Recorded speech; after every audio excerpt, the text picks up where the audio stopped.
Praise the lord. దేవుడి నామాన్ని మీ అందరికీ వందనాలు. ఈ ఉదయకాల సమయం ముందు మన స్థితిని ఈ విధంగా ఉంచిన దేవునికి కృతజ్ఞతాస్తుతులు చెల్లించుకుందాం. అలాగే ఈరోజు దేవుని వాక్యము వివరించుకుందాం. దేవుని నామంలో మీ అందరికీ మరొక వందనాలు తెలియజేసుకుంటూ, ప్రియ సహోదరి సహోదరుడా, ఈరోజు దేవుని వాక్యము 2వ సమూయేలు 7వ అధ్యాయము 20వ వచనం. దేవా, నా ప్రభువా, నీవు నన్ను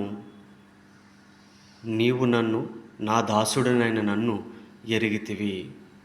ఓ ప్రభువా, నీవు నన్ను నీ దాసుడనైన నన్ను నీవు ఎరిగితివి. ఇది వాక్యము ఈ రోజున. అయితే దైవజనుడిగా నిలబడాలి, దైవజనుడిగా ఉండాలి అని ఆశించిన ఏ యవనస్తుడికైనా, ఏ యవనస్తురాలకైనా మరొక మారు నేను చెప్పదలుచుకున్నది ఏమిటంటే, దేవుని విషయమై మనం యథార్థతను కలిగి ఉండాలి. దేవుని విషయమై మనం అనేక విషయాలను, అనేక పాపములను విడిచిపెట్టాలి.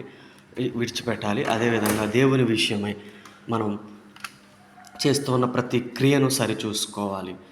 అప్పుడు దేవుడు మాట్లాడుతూ ఉన్నాడు, దేవునితో నాతాను మాట్లాడుతూ ఉన్నాడు. ప్రియ సహోదరి సహోదరుడా, దేవుడు నన్ను ఎరిగి ఉన్నాడు.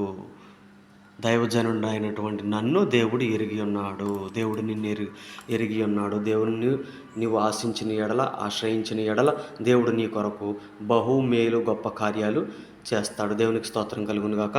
ప్రియ సహోదరి సహోదరుడా, ఇదిగో ఈ రోజున ఈ ఉదయకాల సమయం ముందు ఒక దైవజనుడనే కాదు, సంఘంలో ఉన్న ప్రతి వ్యక్తిని దేవుడు ఆశీర్వదిస్తాడు. దేవుడు ఎరిగి ఉన్నాడు. దేవుడు మాట్లాడుతూ ఉన్నాడు, సమస్త భారము మోయిచున్న జనులారా నా యొద్దకు రండి, నేను మీకు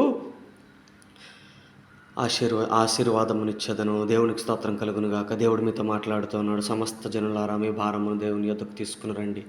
దేవుని యొద్దకు తీసుకువచ్చిన మీ భారమును దేవుడు తొలగించెను. ఎందుకు ఈ మాటలు మాట్లాడుతున్నానంటే, దేవుడు నిన్ను ఎరిగి ఉన్నాడు. నాతాను అనే దైవజనుని దేవుడు ఎరిగి ఉన్నాడు. అలాగే మనల్ని కూడా దేవుడు ఎరిగి ఉన్నాడు. దేవుడు మనల్ని విడిచిపెట్టేవాడు కాదు. దేవునికి స్తోత్రం కలుగును గాక. ప్రియ సహోదరి సహోదరుడా, ఈ ఉదయకాల సమయం ముందు గొప్పదైనటువంటి కార్యములు చేయ మహాగణుడైనటువంటి ప్రభువైన యేసుక్రీస్తు వారికి కృతజ్ఞతాస్తుతులు చెల్లించుకుంటూ ఈ కొద్ది మాటలు దేవుడు మన వినికిడిలో దీవించి ఆశీర్వదించును గాక. ఆమేన్. ఈరోజు వాక్యమును వినిన హృదయాలన్నిటికీ ధన్యతను దయచేయమని యేసునామమును బట్టి అడిగి వేడుకొంచున్నాం పరమ తండ్రి. దేవునికి స్తోత్రం కలుగును గాక. ఆమేన్.